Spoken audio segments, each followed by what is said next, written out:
right, Rich, thanks for being back with us. Thank you. Thanks for having me. It says I'm supposed to call you skinny here, which you are. You've lost a ton of weight. That's amazing. Tell the people how much. I don't feel skinny. How much? Well, to be honest, I got to 131 and I gained a little bit back, so I think I'm at like 126. You know, there are people who never in their life will lose a quarter of that. So you know, there are people who don't weigh 126. Yeah, that's You've true. lost a whole person. Please don't lose all of that. Yes. Well, we're not here to talk about your weight loss. Yeah. We're here to talk about another fun part of your life, though. So most of the time when we talk about betrayal, it usually has to spent toward women because that's the primary percentage of the couples that we meet is that the husband is the one who's struggling and the woman is the betrayed. But that's not always the case. And Rich, this is part of your story, being a betrayed spouse and your first marriage being in that. And so we wanted to really dive into how this actually can happen for men and really looking for hope for betrayed men. So that's what we're getting into today. And the first question really is this: is there a difference in how it's experienced between men and women, men experiencing betrayal? Is it different? And if so, how?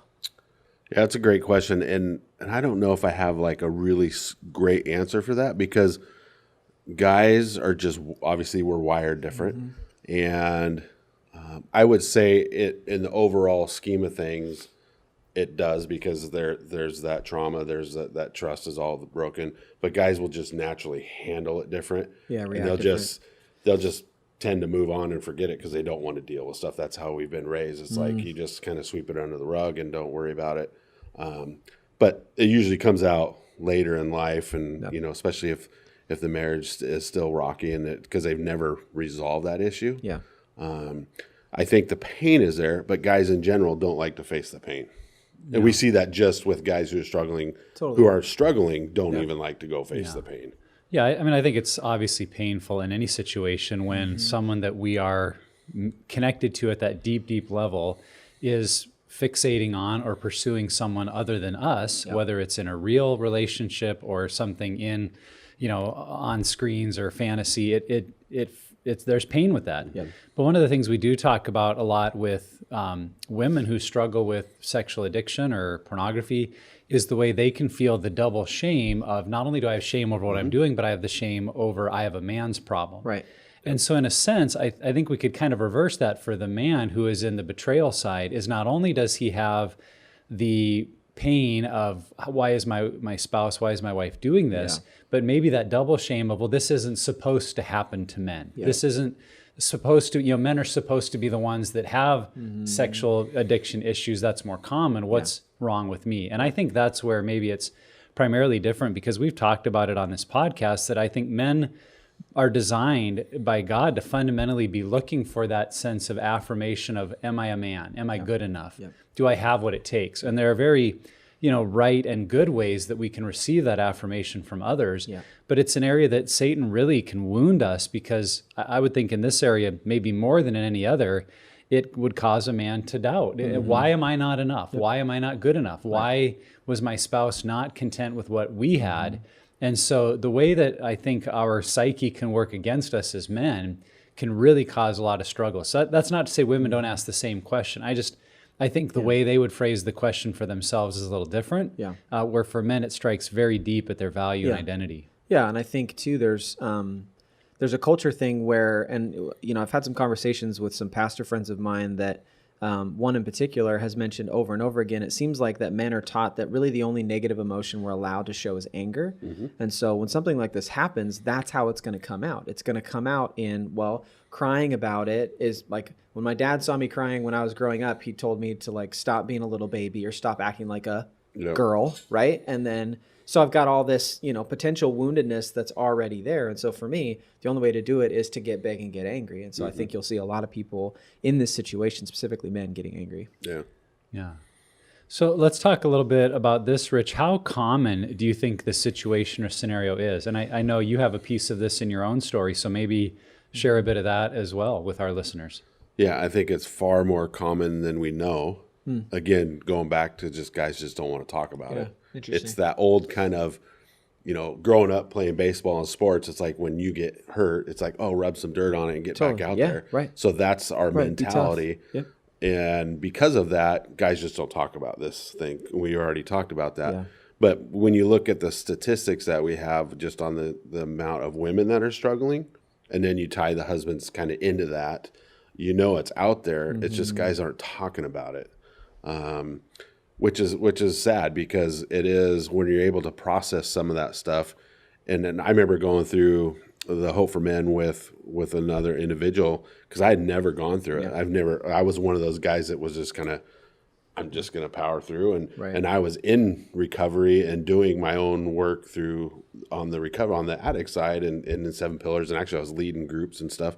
So, but going through that, then I was like, I think it was just a couple of years ago, I started to realize like, oh, I didn't know I really struggled with that. Yeah. And I didn't even, because I just kind of buried it. Yeah. So I didn't even know that, wow, maybe I am a little hurt there. Yeah. And not to put any blame on her, because I'm not going to do that, but I had to process my own pain out of that. So, but yeah, I think it's just far more common than we know. Yeah. I just wish guys would open up about it. When you think about too, if it's so often when something like this happens, because we talk about this all the time with the woman being the betrayed spouse, is they feel like it's something that they've done or it's their fault, or somehow they're to blame. Failed. They're a failure. Right. And so I can tell you right now that as a man, if I experience or even can like smell a hint of failure in my life, like I run away and I try to avoid it. And so, and I think that's more of a human thing, but I just know that, I mean, at least in my friends and even you guys here, like I know that's a part of it for men. And because of that, I feel the shame because I feel like it's my fault or somehow I'm to blame. And now this thing happened and I don't want to have to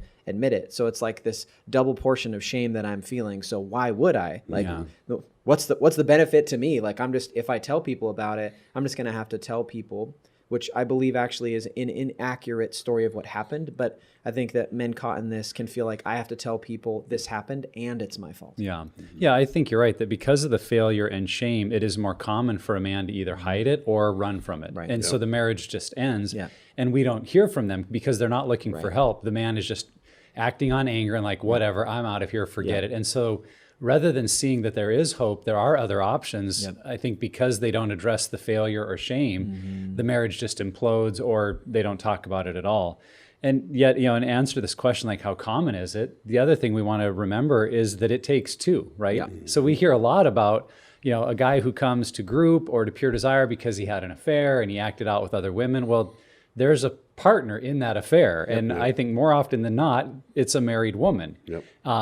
So we don't always pay attention to that as much because there's almost sadly a cultural thing that just says, well, men have affairs, men cheat, men are cheaters, but can forget, well, they're cheating with someone. And often that is a married woman. And so when that's the case, just like we would say in one marriage, healing takes both.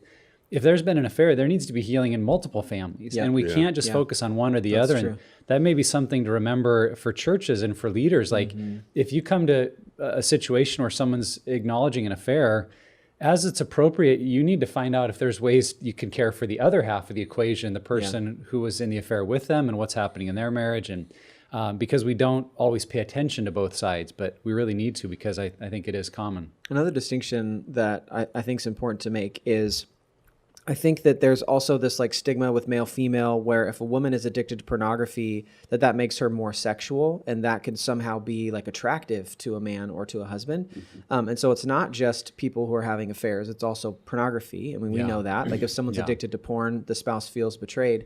But it's interesting because you are a betrayed spouse, whether you feel it or identify it that way or not. Like if your wife is viewing pornography and masturbating, there is going to be betrayal, like it's going to be experienced. Trauma is going to happen, whether you admit it or not. So whether you talk about it or even realize it. So I think it's important just to say that even though there are those stigmas with male, female, and how they might react to a situation like this, doesn't mean that limits the amount of betrayal that takes place. All right, so let's keep going. Because this doesn't fit into what people might expect, we often assume, and statistics would show it's a little bit more, that there are men who are the ones who struggle or addicted and women who are betrayed. When it's this flip, as Nick mentioned earlier, you have a woman feeling like maybe she's dealing with something that's a man's issue. How do we help men who've experienced this betrayal break free of that double portion of shame and actually start sharing their story? Yeah, that's a great question. We wrote them. It was I know. good. It was Yeah. awesome. I really think the one thing I was thinking is, as you were asking the question is guys, we're so prideful. So we can have, as long as No, we, I'm not. Yeah. Yeah. We can look, as long as we look okay on the outside, and this is the same for the addict side too. Yeah. As long as we look good on the outside, nobody needs to know. And it's like, I've talked to guys who have been betrayed, and they're like, it's not a big deal. But it really is. Yeah. And because, and a lot of these guys, like Nick said, some of these guys are actually in the Pillars group, because what's happened is Yeah. they've married somebody who was, because we've been struggling with the addiction our whole life. They've Unhealth finds unhealth. yeah. Often. totally. So they've Yeah. found somebody that fits that, who Yeah. may also be in that same situation. So not realizing when they get together and Yeah. get married that this person may have the issue, and now they're so focused on, well, their own healing, that they really don't want to focus on the betrayed side because it's just too much. Yeah. Yeah.